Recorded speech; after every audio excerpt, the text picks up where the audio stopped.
if you're looking at somebody as the example, like this is my competition, I'm going to beat them.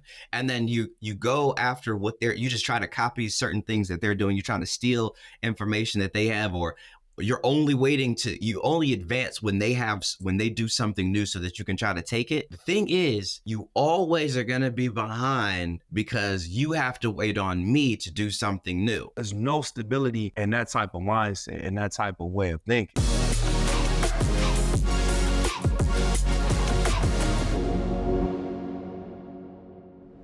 What's up, everybody? Welcome to another episode of the Today for Tomorrow podcast. We got another virtual one coming at you.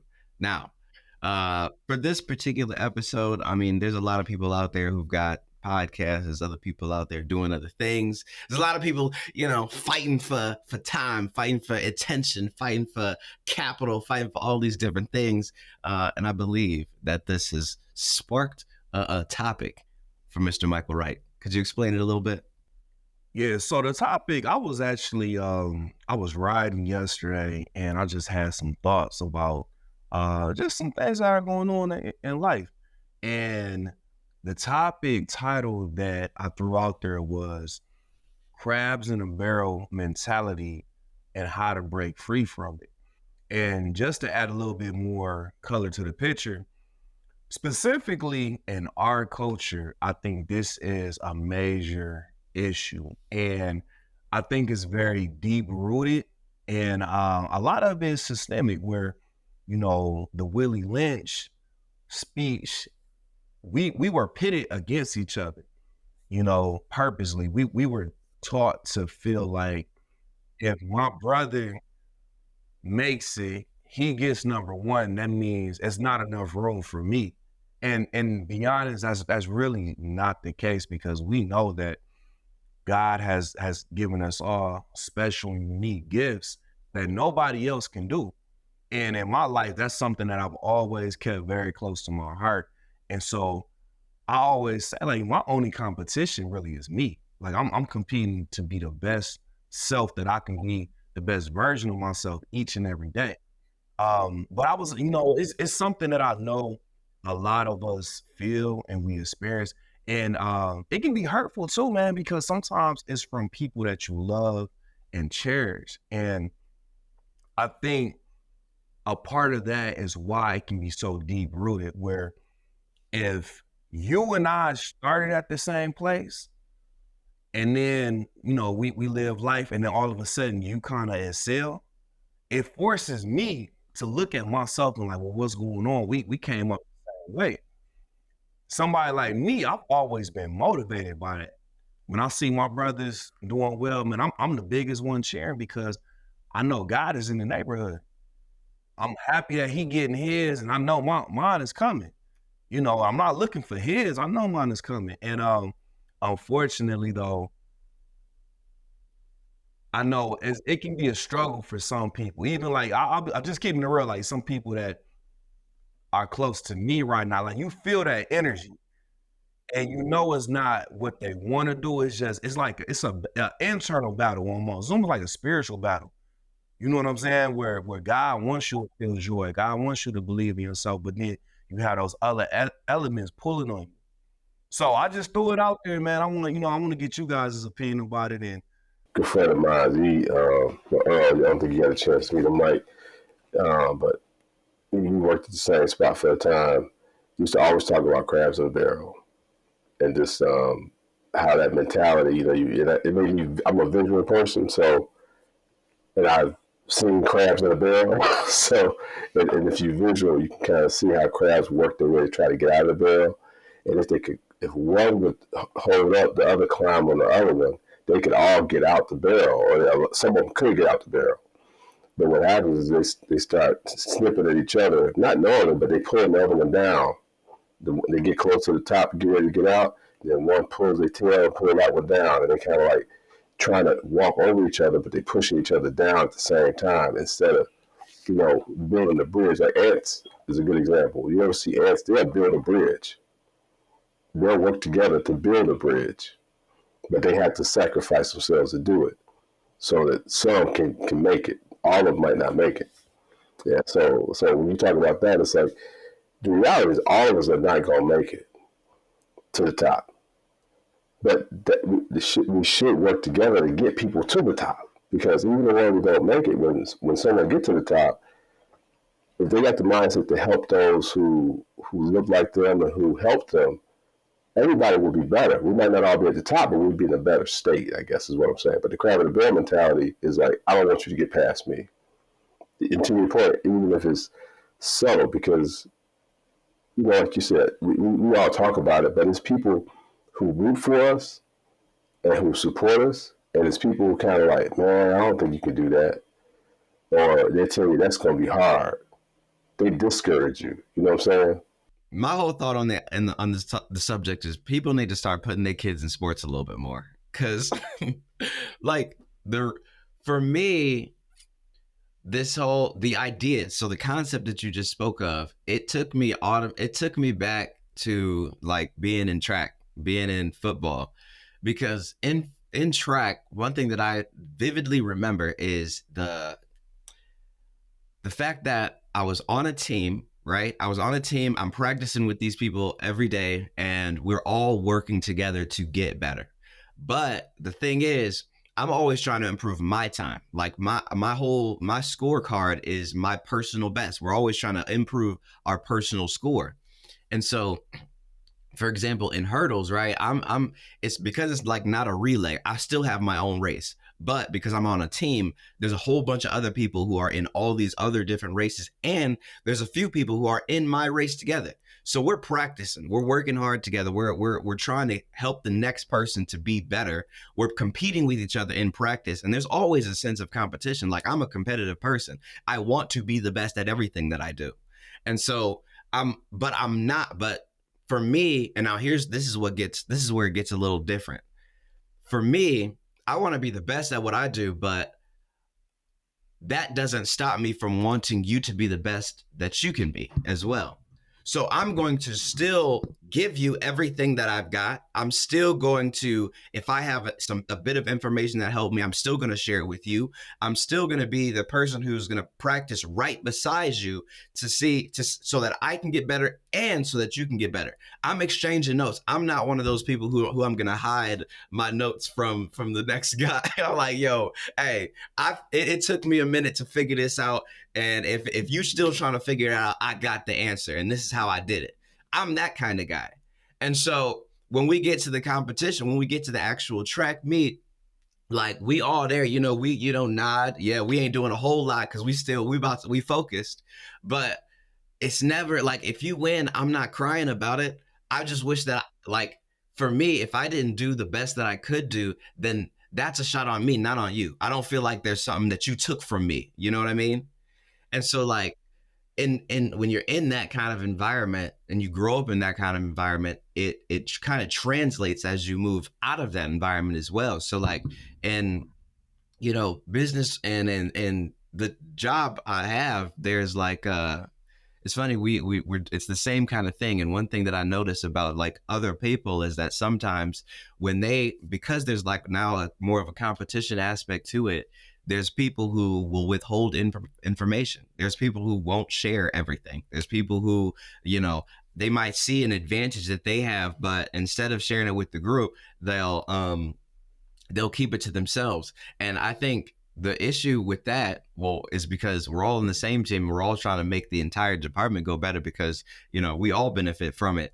But you still gonna be hard pressed to do that because I'm gonna figure it out and I'm gonna tell everybody. So whatever, how you ever want to take that. So you helping your teammate get better, and then you hey, like you said, that little nugget. But even at work, you got people that will help others at work, which hey, I have no problem. Because my thing, like, look, if I can show you, it's gonna help me in the end because that's less I got to do. I can do something else. You can do something else. We can do more together.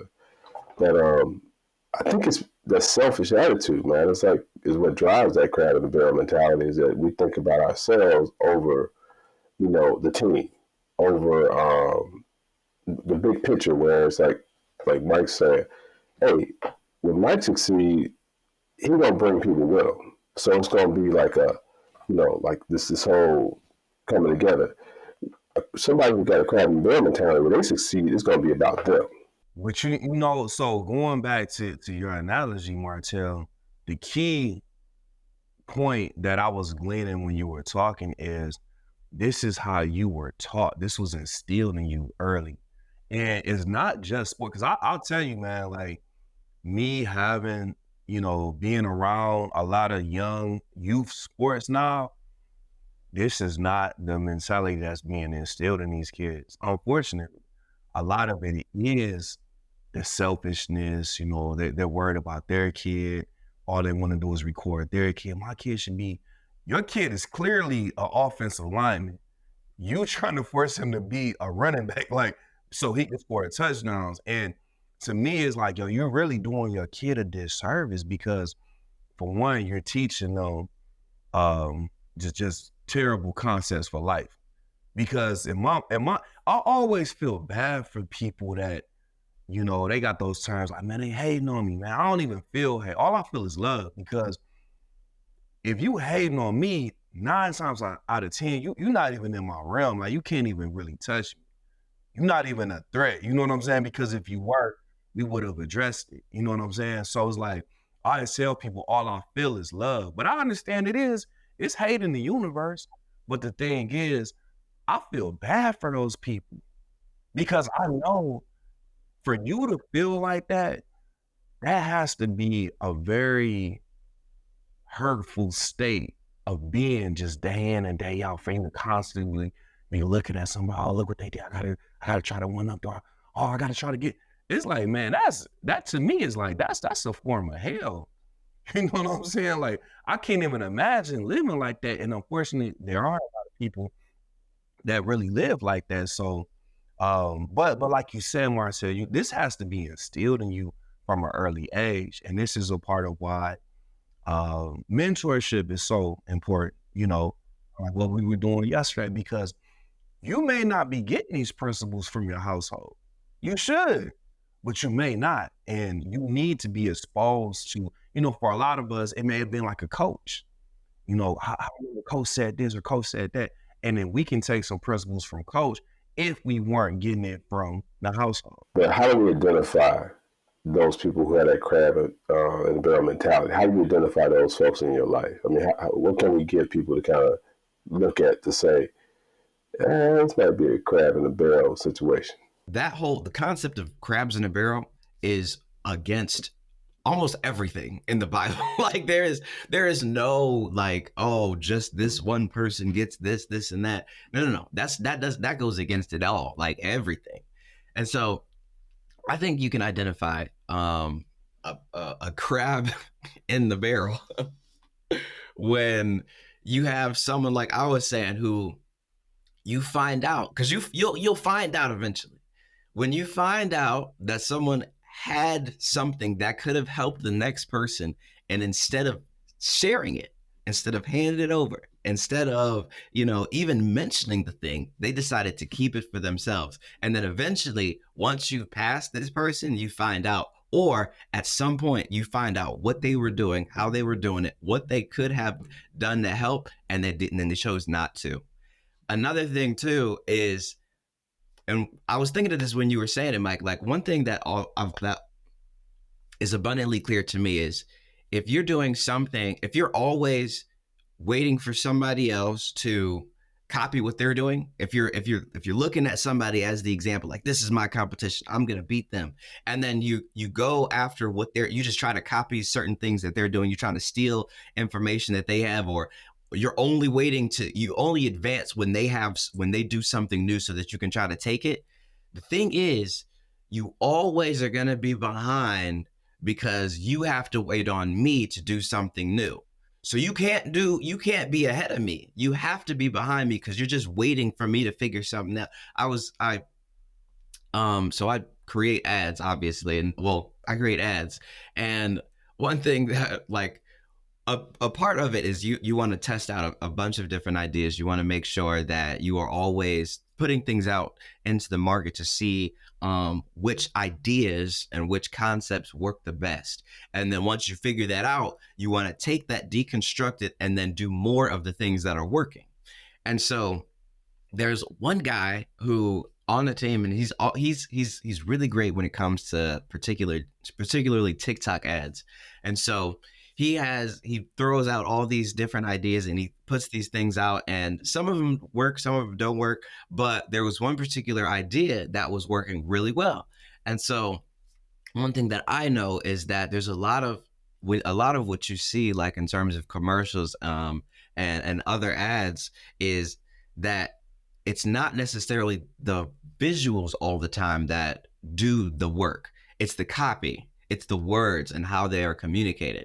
And so one thing that I knew is, like, because we're on the same team, it's like, oh, so how about I just tweak this a little bit? We can use that and then put it over here and then put it in a different format.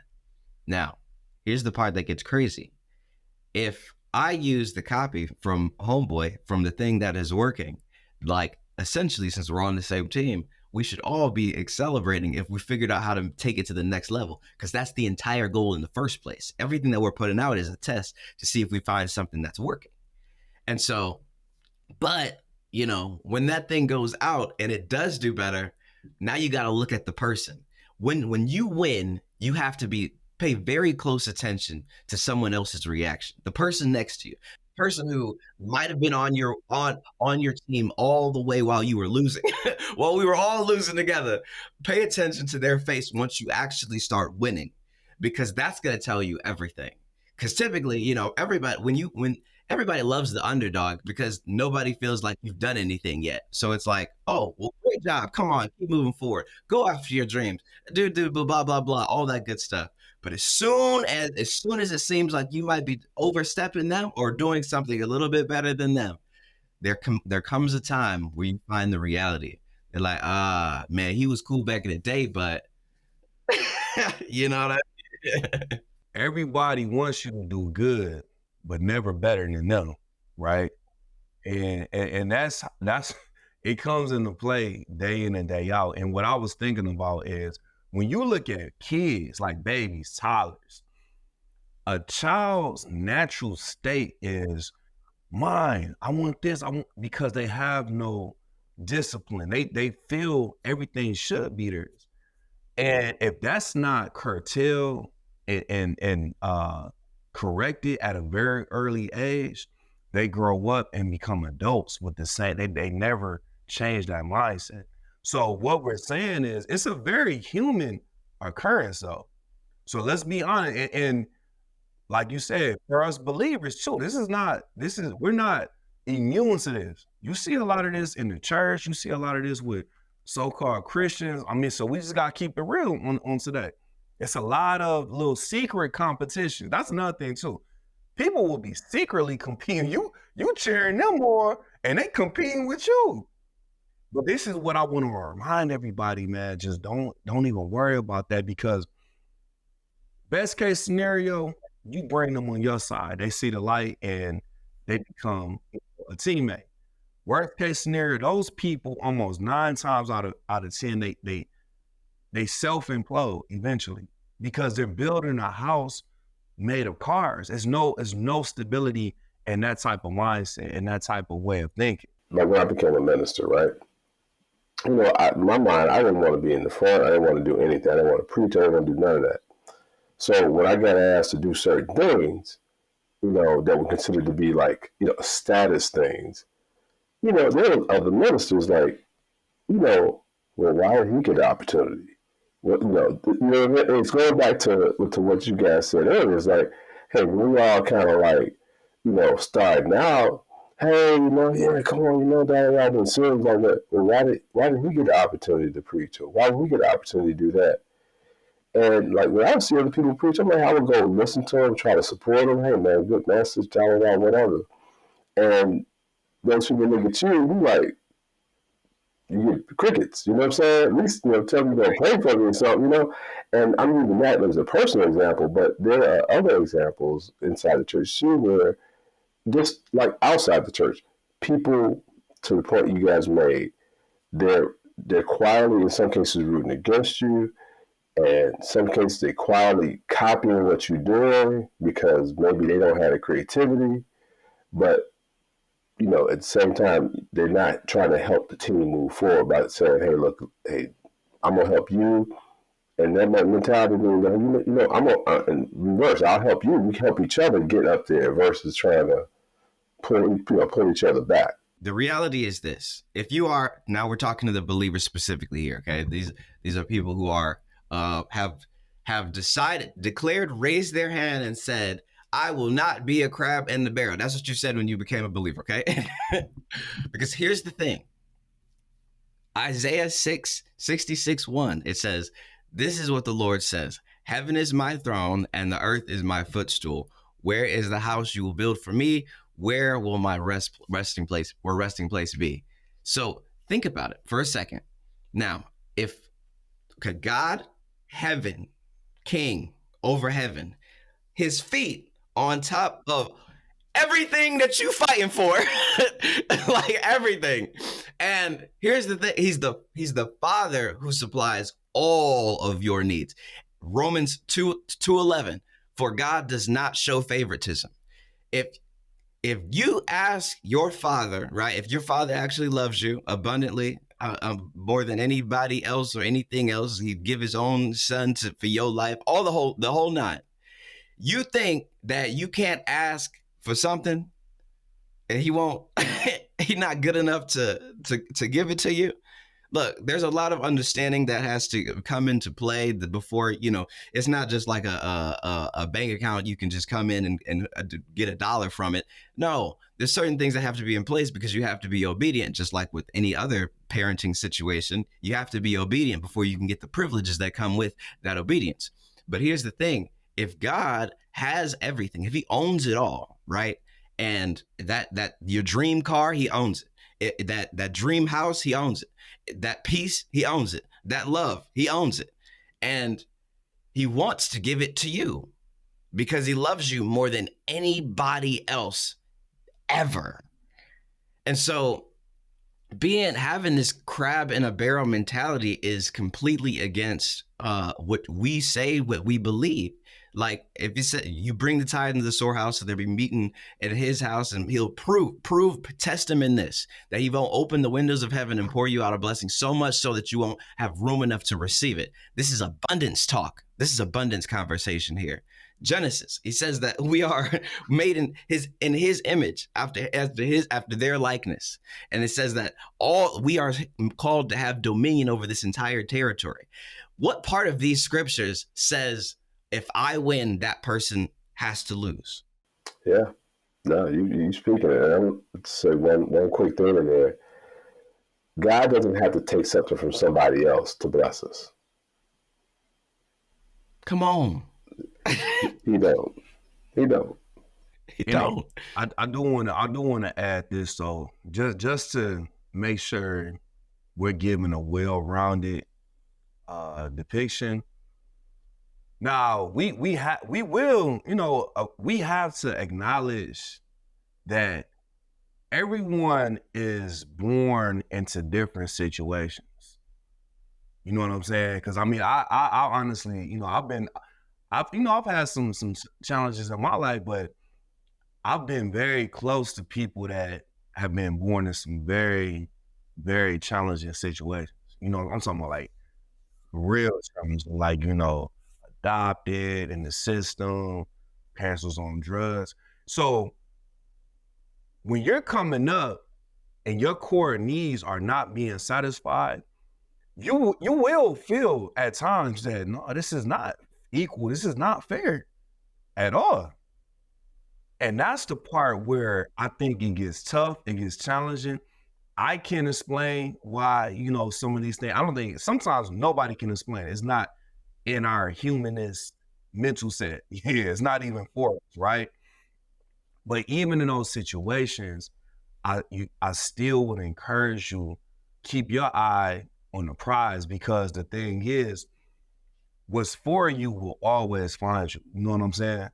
And I've seen some of these people, like I said, I've been very close to them. Some of them, fell victim to their circumstances, and some of them became resilient to a level that you couldn't achieve if you hadn't pulled yourself from those circumstances. So it can be for a greater good. You know what I'm saying? the problem always come up, and the crab in the barrel mentality come up. And this is one that we all battle, come up when we compare ourselves to someone else. So in that situation you're talking about, Mike, and you're right. As individuals, I mean, growing up, I looked down the street, my friend, they had more toys than I had or something like that, or they were able to get more things than I could for Christmas and all that. You look like, man, they get a lot for Christmas. You know, right? That natural instinct to compare comes up. And when we start to compare, we start to think, why are we in the situation we in, and why are they in the situation they in? And that starts to creep in. And that's where I think a lot of this starts, is that we compare. And that crab in the barrel mentality, sometimes people will compare, instead of them using it as motivation to do something, they start to resent, or they want to pull you back to where they are, or they want to start to label you, you know, so they can feel better about, or actually a person can feel better about their situation. But it starts with a comparison. Now, I ain't gonna lie, I'm comparing all the time. That's competition. I need to see what your score is so that I know that I'm beating you. You know what I mean? So I mean, like, I ain't gonna hold you up on that, but there's a healthy part to it, because just to the points that both of you guys were making and that we talked about earlier, it's like, although, like, you know, there's a natural sometimes we are in a natural competition. You know, sometimes when we're, say, you know, two business, I build this business, you build that business, and then we're kind of doing a similar thing. So now I'm paying attention, and I'm like, I'm seeing if I'm doing the right things, and I'm seeing where I am and where you are, so that we can keep improving. But the part that I think gets messed up, that gets a little bit twisted, is when, instead of me doing what I can to be the best that I can be, and I'm looking at you because maybe you're ahead of me, and I'm seeing that you're doing X, Y, and Z. If I am doing the best that I can do, and you're doing the best that you can do, and you win, then that doesn't mean that I need to take something from you. It just means that I need to work more.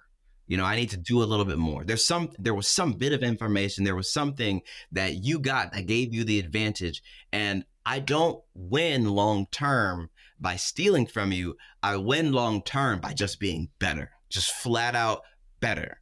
I'm glad you brought that up. The comparison can help motivate us. The comparison can help us learn what we need to do better. So it's positives in it, but it shouldn't make us hate on the other person. The resource ain't limited, right? But we shouldn't try to hate on the other person. We shouldn't try to sabotage the other person. You know what I'm saying? That's all. Yeah, I get you.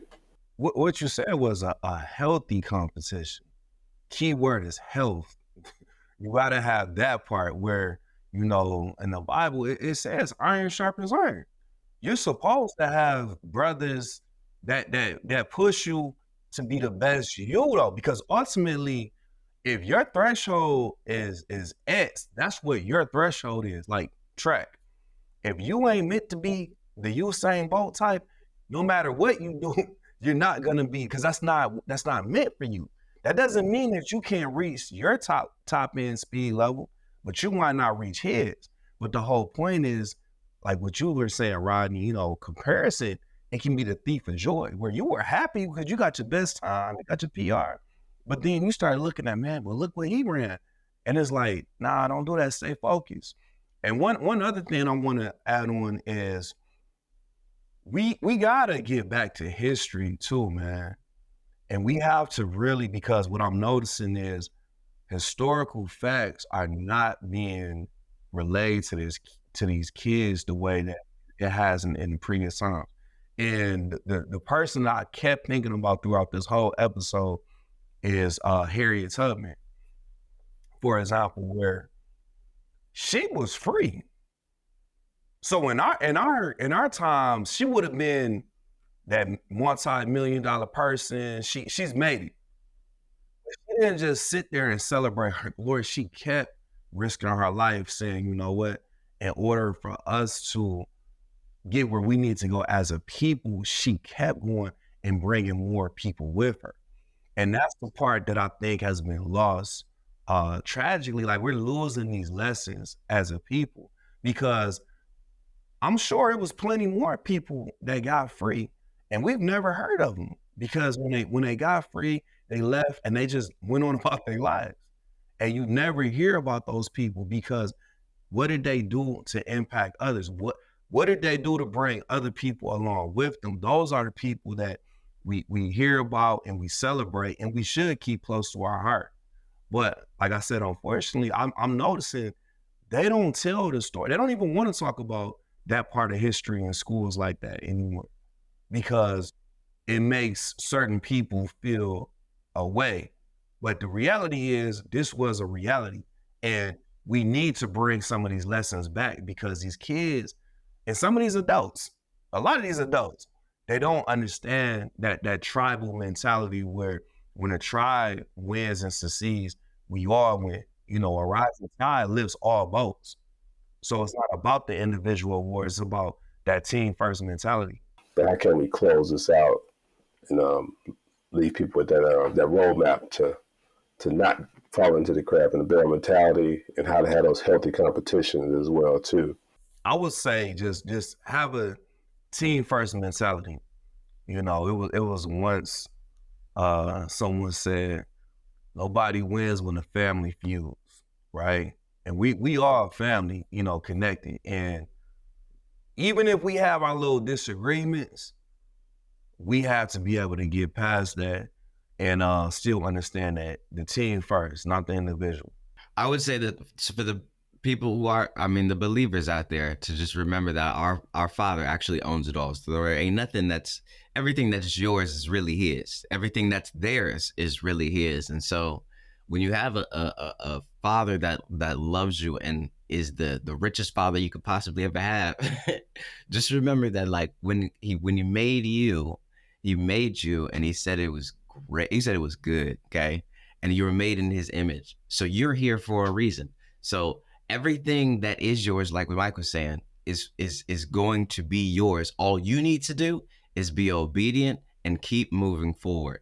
When you get to the gates, right, and you get to talk to the Father, He's not gonna say, oh yeah, well, I see that so-and-so did X, Y, and Z, and because, you know, I understand, you know, they probably did this and this. And no, He's gonna say, what did you do? Okay, let's look at what you did. Okay, so this thing happened. So what did you do about that? Okay, these people were talking about this stuff. Okay, so how did you react to that? It's not going to be based on nobody else. So you might as well put the blinders on right now. Yeah, and I think the one thing I add is that, you know, look, when we talk about being believers, it's one body. One body. We all part of the same body. That goes to that team concept. That all goes to us as a people. We are one body. So when we work to hurt someone else or pull someone else back, we're hurting ourselves. We're hurting the body. We're hurting the team. We're hurting our people. So if having crabs in barrel mentality hurts us in the end. It hurts the person who is actually that has the mentality, because it's stopping that individual or stopping us from actually excelling, because we've spent so much time pulling somebody else down who can help pull us up. Before we wrap this thing up, we want to let's do some, what is it called? Housekeeping. Some housekeeping items. Rodney, if you want to kick us off. Yeah, you need a vacuum? Is that house cleaning you're talking about? Nah, hey, so look, just want to let everybody know, for one, we always talk about Man 2.0. We got that coming up the second Saturday of the month. Also, let you know, hey, Freedom Christ Ministry is the ministry that Pastor Sherry and I kind of led us to start. We are working towards moving into a facility that will actually do things there as well. So God has moved in our lives. So check us out at freedomchristministry.com. You can check us out on Facebook, check us out on Instagram as well too. And for those men, second Saturday of the month, come out for Man 2.0. You'll see all that information on our social media sites as well. All information is below for that, by the way. And from my end, definitely check out my IG. We got some merch that we're distributing for the people, all based on the real work that we're doing in real life. Just, you know, rebuilding Detroit one house at a time. Today I had the Be the Dream kind of tagline, and that's kind of that was inspired by the mentoring that we do thinking about all the kids and, you know, even ourselves, like we're our parents' dream, our grandfathers and grandmother's dream. So check out the at Detroit Investor _WCI on IG for more information. The handle will be in the description as well. Cool. And for me, y'all, there's a change coming. If you're living in Michigan and you run a business, say you're a direct to consumer business owner, and you run a service business at a certain level, and you kind of stuck. You're trying to figure out how you can get more clients. You've been doing a lot of legwork on your own.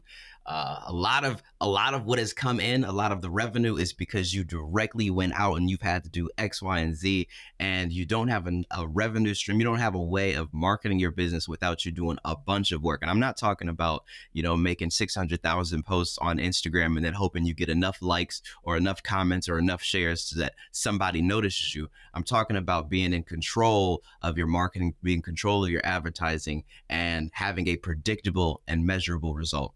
I run a video advertising company. It's results driven and it's done for you video advertising to help business owners attract their ideal customer so that they don't have to go out and chase them every single day just to eat. And so all the information for that, if you like a demo, if you like a consultation to understand what that actually looks like and how it might help you, go ahead and press the button below and then schedule a meeting. So there's that. Thank y'all for being here. That is the episode today for tomorrow. If you have not already subscribed, also do that. Come on now. Also do that. And if you like this episode, you'll love the one that's on your screen, and we will see you there.